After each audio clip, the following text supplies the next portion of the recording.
Hello, everyone. You're listening to The Right Side of Gaming. Today, we're talking about White getting more card draw in Magic the Gathering. One of the WotC staff, Chris Mooney, who is the White representative on the Color Pie Council, made a post recently saying that we're going to be getting more card draw for White now that they've kind of identified sort of three main pillars to work off of. Now, if you're not aware, White and previously red were two colors that kind of struggled with card draw. Now, of the five colors, white, blue, black, red, and green, blue has always done very well when it comes to card draw.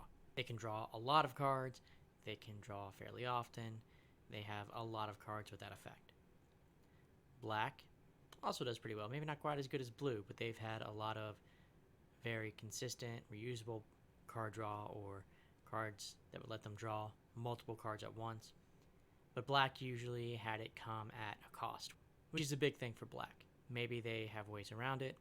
Maybe they have ways of making use of the cost, like, say, cards that trigger when they get discarded if they have to discard a card, or they have ways to gain life back if they have to pay life, things like that. Or maybe it's just, well, they don't mind paying the cost because as long as you have life left, you're still in the game, that type of approach.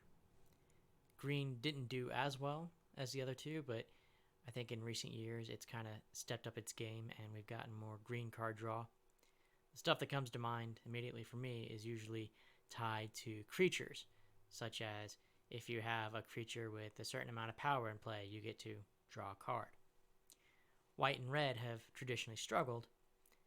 Red in recent sets has gotten impulse draw, which is instead of drawing cards into your hand, you exile them from the top of your deck.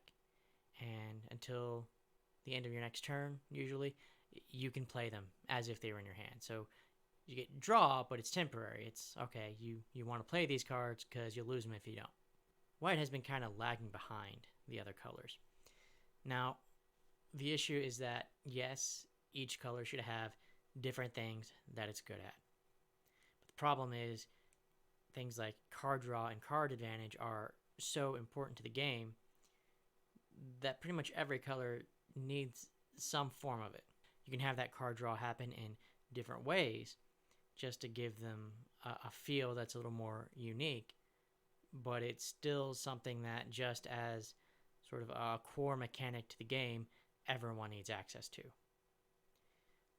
Now, those three pillars that we're going to be seeing in card draw for White going forward is first, drawing a card if you meet a certain condition. And Benny Brack's Zoologist was an example. It says at the beginning of each end step, if you created a token this turn, you draw a card. The idea here is that White wants to have very slow, methodical, planned out card draw. I think that slow, methodical part definitely feels White. Not, super aggressive like red. It's not going to get big bursts of card draw like blue or black. It's just a very controlled, steady thing. And having it tied to a condition means you're not going to get it every time, but it's something you can play towards. That second pillar of card draw is drawing cards when other players break the rules. And they used Smuggler's Share as an example. At the beginning of each end step, you draw a card for each opponent who drew two or more cards that turn. And then you create a treasure token for each opponent who had two or more lands enter the battlefield that turn. Now, White has always had a lot of cards that modify the rules, saying players can't do something or there's a cost if they do. Typically, that's usually more in what we think of as stacks type of effects. Rule setting cards where other players are prevented from doing things or that makes it harder for them to do things. I know some of those are really fun, but usually more so for the person playing them, not so much the people playing against them. I really like it when my opponents have to pay, an exorbitant amount of mana just to attack me, but that probably shuts down some of the decks I'm going to be playing against. So the idea here is we're going to get some of those rule-setting cards, but rather than preventing my opponents from doing things, I get a reward instead. So I get to add resources rather than stopping other people from playing the game. They still have to stop and think, okay, do I really want to play this extra card? Not so much because it's going to be a penalty on them, but because I might get some benefit. And I think that's a nice little twist on something that White has been doing for a very long time, but in a way that'll get us the card advantage that we need. Finally, that third pillar is sharing cards with other players. So I would get a card, but so would my opponent. Now, it's really not all that great in your 1v1 games, but it is really good in multiplayer games like Commander, because then you get to play politics a little bit. You get to decide who else is getting a card, and maybe you can play off of that. It's like, okay, well, if I play it on you, will you let me attack you next turn? Or things like that. And just in general, those group hug type of cards where maybe you get to play politics a little bit, maybe you just get to spread the love around and everyone gets something. Those can be kind of fun in your multiplayer Commander type games. Now, not every card has to be super viable competitively.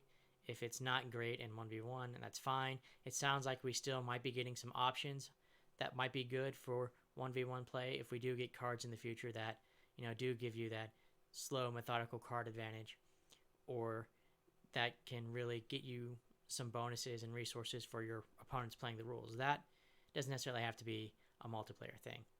But having some cards that I think are better in multiplayer just means that it's a little easier to balance them, because you don't have to worry about them being super broken in your normal play.